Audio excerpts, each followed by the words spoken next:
So இன்னைக்கு chapter வந்து என்ன பார்க்க போறோம்னா இந்த வீடியோவில் ரெசிடென்ஷியல் ஸ்டேட்டஸ். ஸோ டைரக்ட் டாக்ஸேஷனில் ரெசிடென்ஷியல் ஸ்டேட்டஸ் என்னன்னு பார்க்க போறோம். ஸோ அதுக்கு போறதுக்கு முன்னாடி கான்செப்ட் என்னன்னு சொல்லிடுறேன். ஸோ ப்ரொவிஷன்ஸ் பார்க்கறதுக்கு முன்னாடி கான்செப்ட் எக்ஸ்பிளைன் பண்ணிடலாம். ஸோ இந்த கான்செப்ட்ல என்னன்னா, நான் இந்தியாவில் எனக்கு இன்கம் வருது, நான் இந்தியாவில் இருக்கேன், இந்தியாவில் எனக்கு ஏர்ன் பண்றேன். ஸோ இந்த இன்கம்க்கு நான் எங்க டேக்ஸ் பே பண்றது? ஸோ ஆப்வியஸா டவுட்டே வேணாம், இந்தியாவில் தான் டேக்ஸ் பே பண்ணி ஆகணும். கரெக்டா? இப்போ யூஎஸ்ல எனக்கு இன்கம் வருது. ஸோ யூஎஸ்ல வர இன்கம்க்கு நான் எங்க டேக்ஸ் பே பண்ணணும்? இந்தியாவில் டேக்ஸ் பே பண்ணுமா ஆர் யூஎஸ்ல டேக்ஸ் பே பண்ணுமா? நான் எங்க இருக்கேன்? இந்தியாவில தான் இருக்கேன். பட் இன்கம் எங்க இருந்து வருது? யூஎஸ்ல இருந்து வருது. இந்த சிச்சுவேஷன்ல இந்தியாவில டேக்ஸ் பே பண்ணுமா யூஎஸ்ல டேக்ஸ் பே பண்ணுமா? ஸோ இதுக்கான சொல்யூஷன் தான் இந்த சாப்டர்ல இருக்க போது. இதுக்காக தான் இந்த ரெசிடென்ஷியல் ஸ்டேட்டஸ்ங்கிறதே பார்க்க போறோம். ஸோ இங்க 3 ஐட்டம் நம்ம பார்க்க போறோம், 3 டாபிக். ஸோ ஃபர்ஸ்ட் ரெசிடென்ஷியல் ஸ்டேட்டஸ்னா என்ன, அடுத்தது டைப்ஸ் ஆஃப் இன்கம் என்னென்ன, ஸோ டைப்ஸ் ஆஃப் இன்கம் என்னன்னு பார்க்க போறோம். அடுத்தது கடைசியா தேர்ட் ஒன் என்னன்னா டாக்ஸபிலிட்டி.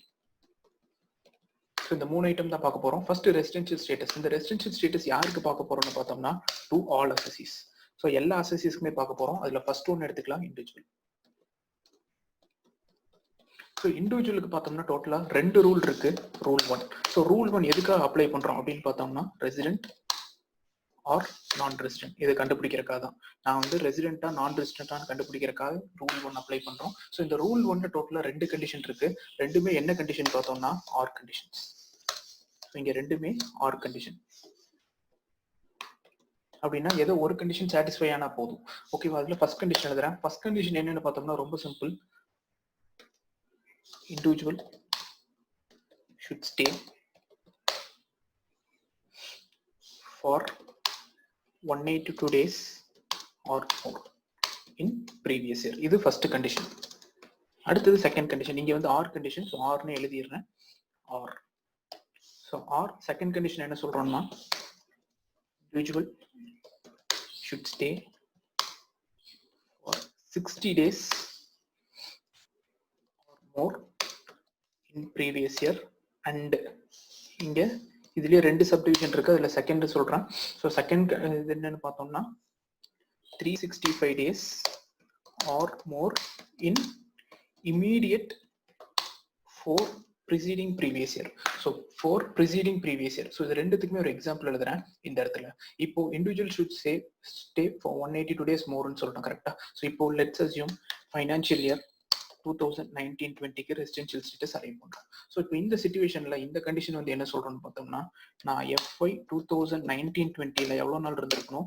182 days வந்து இருந்திருக்கணும். அவ்வளவுதான். ரொம்ப சிம்பிள், பிளைனா இருக்கு. அடுத்தது இந்த செகண்ட் கண்டிஷன். செகண்ட் கண்டிஷன் என்ன சொல்றோம்னா, ஃபினான்ஷியல் இயர் 1920ல நான் எவ்வளவு நாள் இருந்திருக்கணும்? 60 days இருந்திருக்கணும். இன் அடிஷன் டு தட் என்ன பண்ணிருக்கணும்? அண்ட் என்ன பண்ணிருக்கணும்? ஃபினான்ஷியல் இயர் 2000 ப்ரீவியஸா போறேன், 18-19, 17-18, 16-17 and 15-16. ஸோ இந்த 4 வருஷமும் புட் டுகெதர் எவ்வளவு வந்திருக்கணும்? 365 days இருந்திருக்கணும் இன் டோட்டல். ஓகேங்களா? ஸோ அப்படி இருந்தோம்னா இந்த கண்டிஷன் வந்து சாட்டிஸ்ஃபைடு. ஸோ இப்போ இங்க any one of the condition satisfied. So ஏதோ ஒரு கண்டிஷன் சாட்டிஸ்ஃபை ஆயிடுச்சுனாலும் நான் வந்து ரெசிடென்ட். ஓகேவா? ஸோ ஒரு கண்டிஷன் சாட்டிஸ்ஃபை ஆச்சுன்னா போதும், நான் ரெசிடென்ட்னு ப்ரூவ் ஆயிரும். If rule 1 satisfied. So rule 1ல ஏதோ ஒரு கண்டிஷன் சாட்டிஸ்ஃபை ஆயிடுச்சு, அப்போ என்ன பண்ணுவேன்? ரூல் 2 வந்து அப்ளை பண்ணுவேன். So rule 2 will apply. ஓகேங்களா? ஸோ இந்த ரூல் 2ல என்ன சொல்றோம்? ஸோ ரூல் 2லயும் இதே மாதிரி தான், சேம் 2 கண்டிஷன் சொல்றோம் இந்த ரூல் 2ல. ஸோ இங்க ரூல் 2 எதுக்காக அப்ளை பண்றோம் ஃபர்ஸ்ட் பார்க்கலாம். நான் ஆர்டினரி ரெசிடென்ட்டா ஆர் நாட் ஆர்டினரி ரெசிடென்ட்டா? ஓகேவா? ஸோ இதுக்காக தான் இந்த ரூல் 2ங்கிறத அப்ளை பண்றோம். இங்கேயும் டோட்டலா 2 கண்டிஷன் இருக்கு. இங்க என்ன டைப் ஆஃப் கண்டிஷன் பார்த்தோம்னா அன்கண்டிஷன். ஓகே, அங்க or condition either or satisfy இருந்தா போதும். இங்க என்னது அன்கண்டிஷன். அன்கண்டிஷன்னா இப்போ 2 கண்டிஷன் எழுத போறேன், ரெண்டுமே சைமல்டேனியஸா சாட்டிஸ்ஃபை ஆகணும். சைமல்டேனியஸா சாட்டிஸ்ஃபை ஆனா மட்டும்தான் ரெசிடென்ட், அப்படி இல்லைன்னா நான் ரெசிடென்ட். ஸோ இங்க என்ன சொல்றோம் அப்படின்னு பார்த்தோம்னா, இங்க individual be resident in at least 2 out of 10 preceding previous year. Okay, so 2 out of 10 preceding previous year ரெசிடென்ட்டாக இருந்திருக்கணும். அப்படின்னு ரொம்ப சிம்பிள் லேமன் லாங்குவேஜில் சொல்லணும்னா rule 1 should be satisfied in 2 years for 2 out of 10 years. அவ்வளவுதான். ஸோ 10 வருஷம் எடுத்துக்குவோம். அந்த 10 வருஷத்துல 2 வருஷம் வந்து ரூல் 1 சாட்டிஸ்ஃபை பண்ணிருக்கணும். அவ்வளவுதான். இது ஃபர்ஸ்ட் கண்டிஷன். அடுத்தது இங்க அண்ட்னே போட்டுறேன்.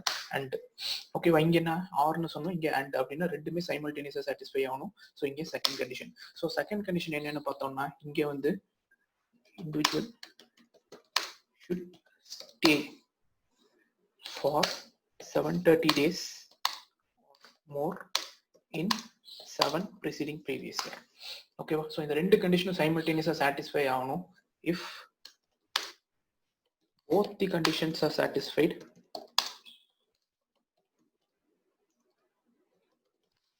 both the conditions satisfied na ordinary resident.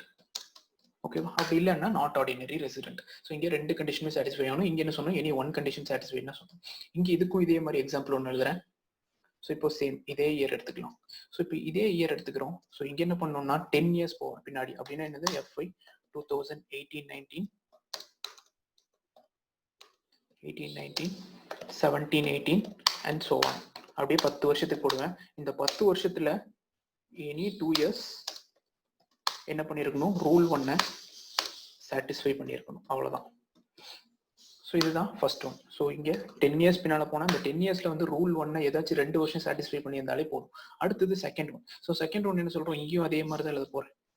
And so one. இங்கே என்ன பண்ணியிருக்கணும், total put together 730 days in total இருக்கணும்.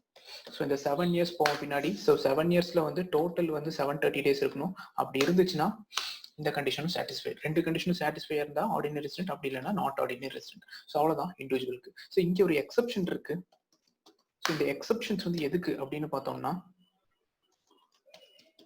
Condition 2 of rule 1. ஓகேவா, ஸோ எக்ஸப்ஷன் எதுக்குன்னு பார்த்தோம்னா கண்டிஷன் 2 ஆஃப் ரூல் 1 அப்படின்னா இந்த கண்டிஷன் இங்கே வந்து அதை போல்ட் பண்ணி காட்டுறேன். ஸோ இந்த கண்டிஷன் இருக்கு இல்லையா, ஸோ இந்த கண்டிஷனுக்கு வந்து எக்ஸப்ஷன் அப்படின்னா ஒரு 3 கேஸ் சொல்ல போறோம். 3 cases where condition 2 does not apply. So ஒரு 3 கேசஸ்க்கு வந்து இந்த கண்டிஷன் 2 வந்து does not apply ன்னு சொல்றோம். அது என்னென்ன கேஸ்? ஸோ அதில் ஃபர்ஸ்ட் கேஸ் வந்து என்னன்னா ஏன்ட்டு போடுறேன். Person who left India for employment purpose. So employment பர்பஸ்க்கு இந்தியா விட்டு போயிருந்தாங்கன்னா அவங்களுக்கு இது அப்ளை ஆகாது. அடுத்தது crew member of a ship, அவங்களுக்கும் அப்ளை ஆகாது. Next third one, person of Indian citizen or person of Indian origin who visits India. So என்ன பர்பஸ்க்காக வேணாலும் இருக்கலாம். இங்க இந்தியன் ஆரிஜினுக்கு மீனிங் எழுதிடுறேன். ஸோ இந்தியன் ஆரிஜின்னா அன்டிவைடட் இந்தியா. இந்தியன் ஆரிஜின் அதுக்கு மீனிங் என்னது, அன்டிவைடட் இந்தியா. ஓகேவா, ஸோ இந்த 3 சிச்சுவேஷன்லையும் இந்த கண்டிஷன் 2 வந்து அப்ளை ஆகுது. அவங்களுக்கு இந்த ஃபர்ஸ்ட் கண்டிஷன் மட்டும் தான் பார்ப்போம். ஃபர்ஸ்ட் கண்டிஷன் சாட்டிஸ்ஃபைட்னா ரெசிடென்ட், அப்படி இல்லைன்னா நான் ரெசிடென்ட். அவ்வளோதான், ரொம்ப சிம்பிள். நெக்ஸ்ட் இங்கே டேஸ் கால்குலேஷன் இருக்கு கரெக்டா. ஸோ இங்கே டேஸ் கால்குலேஷனுக்கு date of arrival and date of departure should be considered. அதையும் கவுண்ட் பண்ணிக்குவீங்க. இப்போ நைட் வந்து 12 மணிக்கு தான் வரேன், இந்தியாக்கே வரேன் அப்படின்னு என்ன பண்ணுவோம், அந்த டேட்டையும் இன்க்ளூட் பண்ணிக்கணும் இந்த டேஸ் கால்குலேஷனுக்காக. ஸோ அவ்வளோதான், இண்டிவிஜுவல் முடிஞ்சு. நெக்ஸ்ட் ஹெச்எஃப் போகலாம். இங்கே ஹெச்எஃப். ஸோ ஹெச்எஃப்க்கு எப்படி கால்குலேட் பண்ண போறோம்னா, இவங்களுக்கும் 2 ரூல் இருக்கு.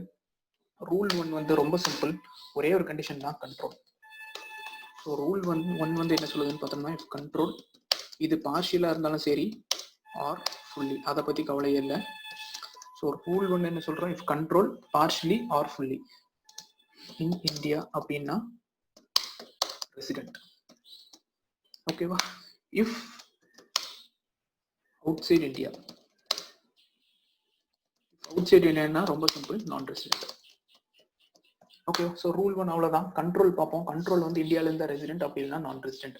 அடுத்தது செகண்ட் ரூல் 2.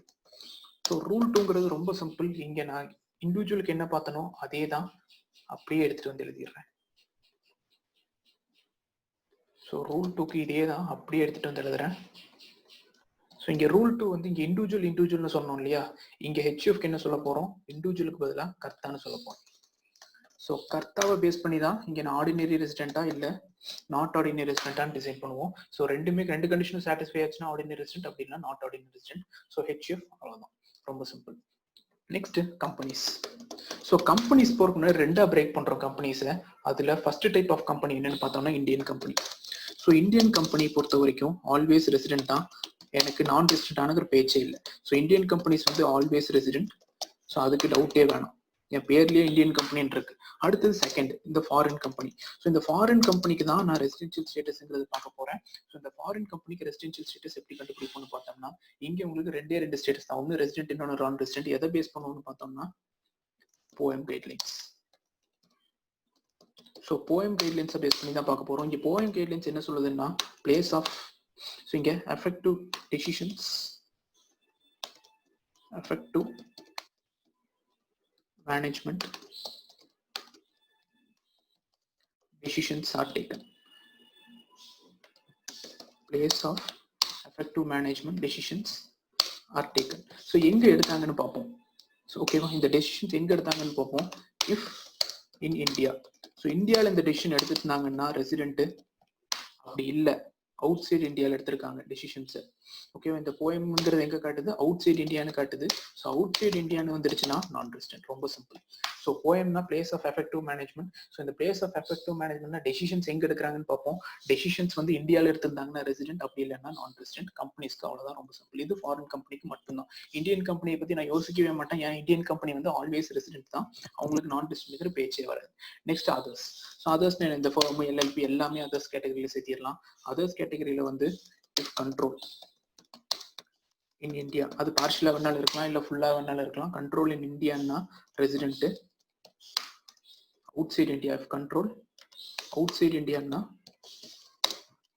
நான் ரெசிடென்ட். ஓகேங்களா, அதர்ஸ்க்கு. ஸோ அவ்வளோதான் ரெசிடென்ஷியல் ஸ்டேட்டஸ்ங்கிறது முடிச்சுட்டு எனக்கு என்னென்ன கிடைச்சிச்சு, இண்டிவிஜுவலுக்கும் ஹெச்எஃப்க்கும் டோட்டலாக 3 ஸ்டேட்டஸ் கிடைச்சிச்சு. Ordinary resident, not ordinary resident, அடுத்தது நான் ரெசிடென்ட். ஸோ டோட்டலாக எனக்கு இந்த 3 ஸ்டேட்டஸ் கிடைச்சிச்சு. நெக்ஸ்ட் மற்றவங்களுக்கு எல்லாத்துக்கும், மற்றவங்கன்னா யாரு, companies, others. So companies and others கேட்டகரியில் இருக்கவங்களுக்கு ரெண்டு ஸ்டேட்டஸ் தான், ஒன்று ரெசிடென்ட் இன்னொன்று நான் ரெசிடென்ட். ஓகேவா, ஸோ அவ்வளோதான், ஃபர்ஸ்ட் இது முடிச்சிட்டோம் ரெசிடென்ஷியல் ஸ்டேட்டஸ் என்னட்டு. நெக்ஸ்ட் டைப்ஸ் ஆஃப் இன்கம் என்னன்னு பார்க்கலாம். ஸோ டைப்ஸ் ஆஃப் இன்கம் என்னன்னு பார்த்தோம்னா டோட்டலாக 2 டைப் ஆஃப் இன்கம் இருக்கு, இந்தியன் இன்கம், ஃபாரின் இன்கம். எப்படி கண்டுபிடிக்கிறது இந்தியன் இன்கம் ஃபாரின் இன்கம்னா 2 வேரியபிள் எடுத்துக்க போறோம். ஒன்று என்னன்னு பார்த்தோம்னா பிளேஸ் ஆஃப் அக்ரூவல், அடுத்தது பிளேஸ் ஆஃப் ரெசிப்ட். அப்படின்னா ஒரு இன்கம் நான் எங்க ஏர்ன் பண்ணேன், அதை இன்கம் வந்து சப்சிக்வெண்டா எங்க ரிசீவ் பண்ணேன்னு பார்ப்போம். ஸோ இங்கே டைப் ஆஃப் இன்கம். ஓகேவா, ஸோ இப்போ பிளேஸ் ஆஃப் அக்ரூவல் எங்க இருக்கு, லெட்ஸ் அஸ்யூம் இந்தியாவில் இருக்கு. பிளேஸ் ஆஃப் ரெசிப்டும் இந்தியாவில் இருக்கு. அப்படின்னா இது என்ன income, Indian income. So place of accrual, place of receipt ரெண்டுத்துல வந்து ஏதோ ஒன்று. அப்படின்னா அக்ரூவ் ஆகுறது வந்து இந்தியாவில் அக்ரூவ் ஆகுது, ரிசீவும் எங்க பண்ற இந்தியாவில் தான் பண்ண, அப்படின்னு Indian income. Next place of accrual இந்தியான்னு வச்சுக்கலாம், இது வந்து ஃபாரின் வச்சுக்கலாம். இந்த சிச்சுவேஷன்ல இதுவும் இந்தியன் இன்கம் தான். ஸோ இங்க 2 வேரியபிள் இருக்கு, place of accrual, place of receipt. இது ரெண்டுத்துல ஏதோ ஒன்று இந்தியன் வந்துச்சுன்னா கூட அது இந்தியன் இன்கம்னு சொல்லுவோம். அடுத்தது இது ஃபாரின் வச்சுக்கலாம், இது இந்தியான்னு வச்சுப்போம். ஸோ இந்த சிச்சுவேஷன்லயும் இது இந்தியன் இன்கம் தான், ஏன் ஏதோ இங்க பிளேஸ் ஆஃப் ரெசிப்ட் வந்து இந்தியாவில் இருக்கு. அடுத்தது 2 ஒகேஷன்லயும் ஃபாரின். ஸோ இது மட்டும் தான் என்ன சொல்லுவோம், ஃபாரின் இன்கம்னு சொல்லுவோம். அவ்வளோதான், டைப்ஸ் ஆஃப் இன்கம் முடிஞ்சிருச்சு. இங்கே place of accrual, place of receipt இது ரெண்டுத்துல ஏதோ ஒன்று இந்தியன் வந்துச்சுன்னா கூட அது இந்தியன் இன்கம் தான் சொல்லுவோம். ரெண்டுமே ஃபாரின்ல இருந்தா மட்டும்தான் அது ஃபாரின் இன்கம் இருக்கும். ஓகேங்களா, அடுத்தது third one. So third one வந்து என்னது, டாக்ஸபிலிட்டி. ஸோ இங்கே டாக்ஸபிலிட்டி பார்ப்போம் ஒரு ரெசிடென்ஷியல் ஸ்டேட்டஸ்க்கும். ஸோ டாக்ஸபிலிட்டி ஃபர்ஸ்ட் யாருக்கு எடுத்துக்கலாம்னா இண்டிவிஜுவல் அண்ட் ஹெச்எஃப் எடுத்துக்கலாம். ஏன், இவங்களுக்கு தான் டோட்டலா 3 ஸ்டேட்டஸ் இருக்கு. ஸோ ஃபர்ஸ்ட் இண்டிவிஜுவல் ஹெச்எஃப் எடுத்துக்கலாம், 3 ஸ்டேட்டஸ் இருக்கு. இங்கே நான் டைப் ஆஃப் இன்கம் எழுதுறேன். அடுத்தது இங்கே ஆர்டினரி ரெசிடென்ட்னா என்ன, அடுத்தது நாட் ஆர்டினரினா என்ன, இங்கே வந்து நான் ரெசிடென்ட்னா என்ன. ஸோ 3 போட்டுறேன். ஸோ டைப்ஸ் ஆஃப் இன்கம் ஒன்று எழுதிட்டு வரலாம். ஸோ டைப்ஸ் ஆஃப் இன்கம் என்ன, டோட்டலாக 2 இன்கம் தான் இருக்கு, ஒன்று இந்தியன் இன்கம், இன்னொன்று ஃபாரின் இன்கம். எதை இந்தியன் இன்கம்னு சொல்லுவோம், place of receipt or place of accrual. ஏதோ ஒன்று வந்து இந்தியாவில் இருந்துட்டா கூட அது இந்தியன் இன்கம்னு சொல்லுவோம். So first Indian income. So Indian income வந்து டாக்ஸபிள் டு ஆல் taxable. ஸோ இங்கே 3 கேட்டகரிக்குமே இந்த இந்தியன் இன்கம்ங்கிற taxable. பட் ஆனால் இந்த நான் ரெசிடென்ட்டுக்கு மட்டும் என்ன பண்ணுறாங்கன்னா இதுக்கு ஒரு எக்ஸப்ஷன் கொடுக்குறாங்க. இந்தியன் இன்கம் தான், ஆனால் இங்கே பிஸ்னஸ் இன்கம் earned. ஸோ இங்கே என்ன கொடுக்குறான்னு பார்த்தோம்னா பிஸ்னஸ் இன்கம். இது யாருக்குன்னா வெறும் இந்த நான் ரெசிடென்ட்டுக்கு மட்டும்தான். இங்கே பிஸ்னஸ் இன்கம் வந்து controlled in India but received outside India. So இந்த சிச்சுவேஷன் மட்டும். ஸோ இது வந்து இந்தியன் இன்கம் தான், அதில் எந்த டவுட்டுமே இல்லை. ஏன் வந்து இங்கே அக்ரூவ் ஆகுறது, கண்ட்ரோல் வந்து இந்தியாவில் தான் இருக்குது. பிஸ்னஸ் இன்கம் வந்து எங்கே கண்ட்ரோல் பண்ணுறோம், இந்தியாவில் தான் கண்ட்ரோல் பண்ணுறோம். ரிசீவ் மட்டும்தான் அவுட் சைட் ஆகுது. ஸோ இந்த சிச்சுவேஷனில் இவங்க 2 பேத்துக்குமே டாக்ஸபிள். நான் ரெசிடென்ட்டுக்கு மட்டும் என்ன சொல்கிறோம், நாட் டாக்ஸபிள்னு சொல்கிறோம். அடுத்தது சேம் பிஸ்னஸ் இன்கம் மாதிரியே தான் ப்ரொஃபஷனல் இன்கம்க்கும் எக்ஸம்ஷன் தரும். ஓகேவா? ஸோ இவங்க 2 பேருக்கு டாக்ஸபிள், நான் ரெசிடென்ட்டுக்கு மட்டும் நாட் டாக்ஸபிள். அடுத்தது ஃபாரின் இன்கம் இருக்கு. ஸோ ஃபாரின் இன்கம் வந்து ஒரே ஒரு அசசிஸ்க்கு மட்டும் தான் டாக்ஸபிள். யாருன்னு பார்த்தோம்னா நான் ஆர்டினரி ரெசிடென்ட், இவங்களுக்கு மட்டும் தான் டாக்ஸபிள். மற்ற 2 பேத்துக்குமே இது நாட் டாக்ஸபிள். ஸோ டாக்ஸபிலிட்டியில் இண்டிவிஜுவலுக்கும் ஹெச்எஃப்க்கும் பார்த்துட்டு இவங்க 3 பேத்துக்கும், ஸோ இவங்க 2 பேத்துக்கும் பார்த்தோம்னா 3 ஸ்டேட்டஸ் இருக்கு, ஆர்டினரி ரெசிடென்ட், நாட் ஆர்டினரி, நான் ரெசிடென்ட். அடுத்தது கடைசி என்ன பார்க்க போறோம்னா கம்பெனிக்கும் அதர்ஸ்க்கும் இவங்களுக்கு டோட்டலாக 2 ஸ்டேட்டஸ் தான் இருக்கு. ஸோ இவங்களுக்கு டைப் ஆஃப் இன்கம் என்ன, அடுத்தது ரெசிடென்ட்னா என்னது, நான் ரெசிடென்ட்னா என்ன. ஓகேவா? ஸோ இங்க டைப் ஆஃப் இன்கம் பார்த்தோம்னா 2 தான், இந்தியன் இன்கம், அடுத்தது foreign income. 2 type of income தான் இருக்கு. ரெசிடென்ட்டுக்கு பார்த்தோம்னா டாக்ஸபிள், இவங்களுக்கும் டாக்ஸபிள் தான். ஓகேவா? ஸோ 2 பேத்துக்குமே இது டாக்ஸபிள் தான். நெக்ஸ்ட் இவங்களுக்கு பார்த்தோம்னா இது டாக்ஸபிள் வரும், ஃபாரின் இன்கம். ஃபாரின் இன்கம் ரெசிடென்ட்னாலே டாக்ஸபிள் தான், அது கண்ணு மூடி போடலாம். நெக்ஸ்ட் நான் ரெசிடென்ட்டுக்கு மட்டும் இங்கே நாட் டாக்ஸபிள். அவ்வளோதான் ரெசிடென்ஷியல் ஸ்டேட்டஸ். இந்த சாப்டர் முடிஞ்சு. ஸோ ஃபர்ஸ்ட் இன்னொரு வாட்டி மட்டும் சொல்லிடுறேன். ஃபர்ஸ்ட் ரூல் 1 வந்து இண்டிவிஜுவலுக்கு என்ன பார்க்க போறோம், 2 ரூல் பார்க்க போறோம். இந்த 2 ரூல் என்ன சொல்லுது, ரூல் 1 என்ன சொல்லுதுன்னா ரெசிடென்ட் ஆர் நான் ரெசிடென்ட் என்னன்னு சொல்லுது. இங்க வந்து 2 கண்டிஷன் இருக்கு, ரெண்டுமே என்னது ஆர் கண்டிஷன். அடுத்து ரூல் 2 என்ன சொல்றோம், ஆர்டினரி ரெசிடென்ட்டா இல்ல நாட் ஆர்டினரி ரெசிடென்ட்டான்னு. இங்க என்ன கண்டிஷன், அண்ட் கண்டிஷன். ஓகேவா? ஸோ 2 கண்டிஷன் சாட்டிஸ்ஃபை ஆச்சுன்னா ஆர்டினரி ரெசிடென்ட், அப்படின்னா நாட் ஆர்டினரி. இங்க எக்ஸப்ஷன் பார்த்தோம். எக்ஸப்ஷன் எதுக்கு, கண்டிஷன் 2 ஆஃப் ரூல் 1க்கு 3 கேஸ் இருக்கு, அந்த 3 கேஸ்க்கும் எக்ஸப்ஷன் இருக்கு என்னன்னு பார்த்துட்டோம். நெக்ஸ்ட் ஹெச்எஃப்க்கு அதுவும் வந்து 2 ரூல் இருக்கு. இங்க வந்து ரூல் 2 வந்து என்னது, இண்டிவிஜுவலுக்கு பதிலாக கர்த்தாங்கிற நேம் யூஸ் பண்ணுவோம், அவ்வளவுதான். கம்பெனிஸ்க்கு இந்தியன் கம்பெனி ஆல்வேஸ் ரெசிடென்ட் தான், ஃபாரின் கம்பெனிக்கு வந்து போயம் கைட்லைன்ஸ் அப்ளை ஆகும். நெக்ஸ்ட் அதர்ஸ்க்கு கண்ட்ரோல் வந்து இந்தியானா ரெசிடென்ட் இல்ல non resident. Types of income பார்த்தோம். இங்க place of accrual, place of resident என்கிட்ட 2 வேரியபிள் இருக்கு. ரெண்டுத்துல ஏதோ ஒன்னு இந்தியன் வந்துட்டா கூட இந்தியன் இன்கம் தான், பேலன்ஸ் தான் ஃபாரின் இன்கம் சொல்லுவோம். ரெண்டுமே ஃபாரின்ல இருந்தா தான் ஃபாரின் இன்கம். அடுத்து டாக்ஸபிலிட்டி மேப் பண்ணோம். ஸோ அவ்வளவுதான் இந்த சாப்டர். ஸோ இதுல